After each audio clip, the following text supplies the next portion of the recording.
અને સાયન્સમાં ખૂબ સુંદર માર્ગદર્શન આપતું અને વિદ્યાર્થીઓને સફળતાના શિખરો સર કરાવતો એકમાત્ર class home classes Lataben Jaiswal ઉપસ્થિત થઈને આપણને પ્રોત્સાહિત કર્યા છે. તેઓ શ્રીનું હાર્દિક સ્વાગત છે. તાળીઓથી વધારી લઈશું. આ તો તમારા જ શિક્ષક છે, તમને માર્ગદર્શક છે. ચંદ્રપુરી મિત્ર મંડળના પ્રેસિડેન્ટ શ્રી અશ્વિનભાઈ, મહામંત્રી દાદાશ્રી, ઉપપ્રમુખ ડોક્ટર કિરણબેન, ઉપપ્રમુખ શ્રી ભવદીપભાઈ તથા ક્રિએટિવ ગ્રુપ ઓફ વિમેન્સના બહેનો, યુથ ફોરમના ભાઈઓ, પ્રેસિડેન્ટ હિતેશભાઈ, વડોદરા શહેર પૂર્વ વિસ્તારના અત્રે પધારેલ રામબાગ માતાજીના ભક્ત એવા ભાઈઓ, બહેનો, બાળકો, મિત્રો, આજનો પ્રસંગ, આ ધાર્મિક પ્રસંગ માત્ર ને માત્ર વડોદરા શહેર પૂર્વ વિસ્તારમાં આયોજન થાય છે. કોઈ પણ વ્યક્તિ સમાજમાં આગળ આવી શકે છે. આ બધી બાબતો ઘણી એવી છે. આખા વર્ષ દરમિયાન મિત્રો શિક્ષણ ઉપર પ્રોગ્રામ કર્યો છે. સમર કેમ્પમાં વિદ્યાર્થીઓ માટે રમત પણ રાખવામાં આવે છે. વર્ષ દરમિયાન આ બધી જ પ્રવૃત્તિઓ મિત્રો ચંદ્રપુરી મિત્ર મંડળ દ્વારા કરવામાં આવે છે. આ બધી પ્રવૃત્તિઓ પાછળ આપણે બધાએ આ મિત્ર મંડળનો આપણે ખૂબ ખૂબ આભાર માનવો જોઈએ. આપણે સૌ પ્રથમ બધા સાથે મળીને તાળીઓના ગડગડાટ સાથે આપણે એમને વધાવવા જોઈએ. મિત્રો, આપણે વધાવવા જોઈએ. આ સાથે ખૂબ ખૂબ ધન્યવાદ. હવે મિત્રો તરફ આવવાના આ મેસેજ રાવણ રાજ લંકાના રાજા રાવણ પાસે જાય છે કે કોઈ કપી અત્રે અશોક વન જે રાવણનું ખૂબ જ માનીતું હતું એને ઉજાડી રહ્યો છે. તો આ સાથે તે પોતાના સેનાપતિ જંબુમાલી, પોતાનો પુત્ર અક્ષ ને इस काल को ये बता दो, इसी समय इसका सिर काट दो.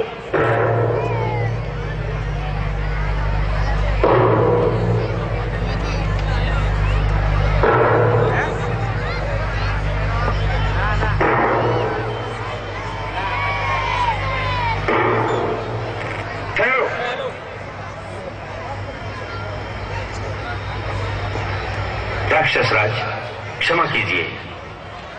यदि आप क्रोधित न हो तो सेवक कुछ विनती करें. कहो. महाराज, ये वानर दूत बनकर आया है.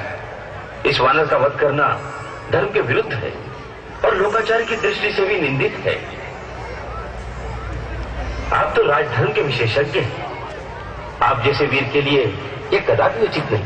मैं विभीषण काका के प्रस्ताव से सहमत नहीं.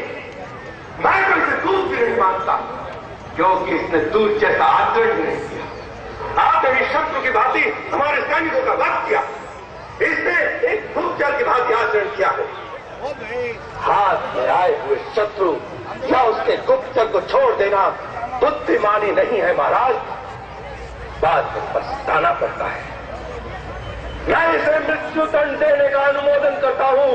इंद्रजीत का कथन सत्य है. पापियों का वध करने में कोई पाप नहीं. इस वानर ने राजवाटिका को ध्वंस करके राजकुमार अक्ष और महाबली जाम्बूमाली का वध किया है. इसका वध न्यायोचित है. लंकेश्वर, सत्पुरुषों का कथन है कि दूत कहीं भी, किसी भी समय, किसी भी अवस्था में वध करने योग्य नहीं होते. इसमें संदेह नहीं कि इसने सब कार्य शत्रुओं वाले किए हैं. तथापि दूत का वध करना उचित नहीं कहलाता. इस वानर को मारने में मुझे कोई लाभ दिखाई नहीं देता. जिन्होंने इसे यहाँ भेजा है उन्हीं को प्राणदंड देना चाहिए. नीति और धर्म के मर्मज्ञ हमारे मंत्रीगण का क्या मत है? महाराज, मुझे क्षमा करें, परंतु मैंने किसी दूत के लिए मृत्यु दंड कभी नहीं सुना। यदि दूत मर्यादा का उल्लंघन करता है तो उसके लिए दूसरे प्रकार के बहुत से दंड उचित बतलाए गए हैं, जैसे अंग भंग कर देना या सर मुंडवा देना या उसके शरीर में कोई चिन्ह दाग देना। महाराज, दूत सदा अपने स्वामी के अधीन होता है, इसलिए वो अपने स्वामी के हित की ही बात करता है। इसलिए वो शत्रु की भांति व्यवहार करे तो भी वध के योग्य नहीं होता। मेरे मत में इसे कोई और दंड दिया जाना चाहिए।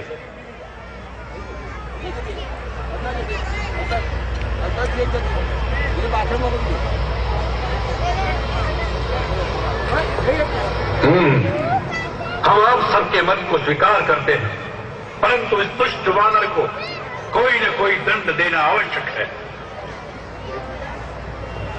वानरों को अपनी पूंछ से बड़ी ममता होती है, वही उनका आभूषण है, अतः इसकी पूंछ जला दी जाए। जली पूंछ लेकर ये अपने स्वामी के पास जाए और वहां इसके मित्र और कुटुंबीजन इसे दीन और पीड़ित अवस्था में देखकर दुखी हों। राक्षसगण इसकी पूंछ में आग लगाकर इसे नगर की सड़कों और चौराहे पर घुमाए, जिससे राक्षसों के बच्चे जलती हुई पूंछ वाले वानर को देखकर प्रसन्न हों। यह हमारी आज्ञा है।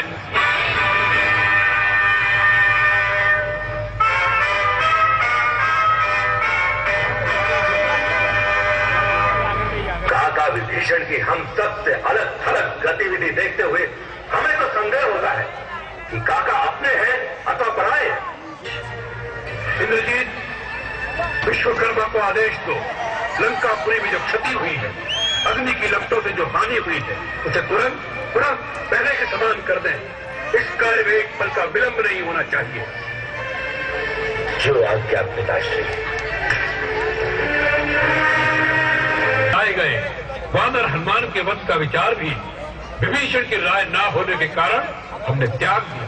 वही तो भूल कर दी, उसी दिन उस ठीक बंदर को खत्म कर देते तो आज ये समस्या ही सामने ना आती। ना वो सीता वापस जाता, ना उन लोगों को यहाँ का पता चलता। महाबली लंकेश्वर, श्री रामचंद्र जी ने विभीषण, शत्रु को श्री लगाकर संबोधित मत करो। क्षमा लंकेश्वर, मेरा मत यह है कि राम के साथ शत्रुता हमने स्वयं मोल ली थी। किसी भी समय पर उन्होंने प्रथम प्रहार नहीं किया। सबसे पहले बहन शूर्पणखा ने ही वहां जाकर छेड़छाड़ की। खरदूषण ने बिना विचारे अपने अहंकार के मद में उनसे शत्रुता का व्यवहार किया। उस पर सबसे बढ़कर अनीतिपूर्ण कार्य किया आपने। उनकी पत्नी का हरण करके, उनकी मान मर्यादा पर प्रहार करके। विभीषण, हमारे गौरवशाली त्रिलोक विजयी राक्षस कुल में ये छोटे काका विभीषण ही सदा सबसे अलग और बेसुरा लाभ लाभते हैं। हम राक्षस कुल के नहीं हैं, हम परम पुण्यात्मा महर्षि वत्स के वंशज हैं। तो आप भी एक बाण के फैल से भागे हुए मारीच मामा की तरह भगवा वस्त्र धारण करके किसी ऋषि के आश्रम में धूनी क्यों नहीं रवाते? क्या लंका में किस लालच से रह रहे? बात मेघनाथ, ऐसी दम भरी निरर्थक बात करना, अपने बड़ों से अशिष्टता बरतना तुम्हें शोभा नहीं देता। तुम अभी अनुभवहीन बालक। बालक हो, देवताओं के दल को दहन करने वाला, बड़े बड़े शूरवीर दैत्यों नागों के कुल को शोकमंद करने वाला, ऐरावत हाथी के दांत को उखाड़कर देवराज इंद्र को आकाश से पछाड़कर पृथ्वी पर पटकने वाला इंद्रजीत एक अनुभवहीन बालक। नीति शक्तिहीन पुरुषों का बुना हुआ एक ऐसा जाल है जिसमें वीर पुरुष कभी नहीं फंसता। नीति शक्ति की सेविका होती है। जो शक्तिशाली करता है वही नीति है, वही धर्म हो जाता है। नहीं भ्राता नहीं, ये अधर्म है और अधर्म कभी धर्म का स्थान नहीं ले सकता। ये क्रूर शारीरिक बाहुबल धर्म को नहीं मिटा सकता। धर्म के पास आध्यात्मिक बल है उसके साथ दैवी विधान की शक्ति है। केवल आपके इस अधर्म कार्य से सारे कुल का विनाश हो जाएगा। मैं अपने कुल के कल्याण के लिए आपके चरणों में गिरकर प्रार्थना करता हूँ। पैर छूकर प्रार्थना नहीं, दशानन का गर्भ से उठा शीश शत्रुओं के चरणों में झुकाने का षड्यंत्र कर रहा है। हमें पता चल गया है। वह वामन पहले तेरे घर में आया, तूने सीता का भेद बताया, उसने सारी लंका में आग लगाई पर तेरा घर ही बचाया। घर का भेद बताने वाले तू बाल्यकाल से ही हमारा विरोधी रहा है। सारी लंका में अकेला तू ही अपनी ढाई चावल की खिचड़ी सदा अलग पकाता चला रहा है। हमें नीति और धर्म सिखाने चला है। जा गुलांगार, घर के भेदी उन वनवासियों को जाकर नीति सिखा जिन पर तेरी घनी प्रीति रही है। जा। भैया मुझे गलत न समझिए, आप मेरे लिए पिता समान हैं। मैंने निष्कपट और निर्दोष भाव से सदा आपका भला ही चाहा है, सर्वदा आपके कल्याण की कामना की है। इसी भाव से मैं फिर आपके चरण पकड़कर प्रार्थना करता हूँ कि श्री राम त्रिलोकी के स्वामी हैं, उनसे बैर मोल न लीजिए। कुल कलंक, जा, मेरी नजरों से दूर हो जा। जा, लंका में तेरा कोई स्थान नहीं है। जा।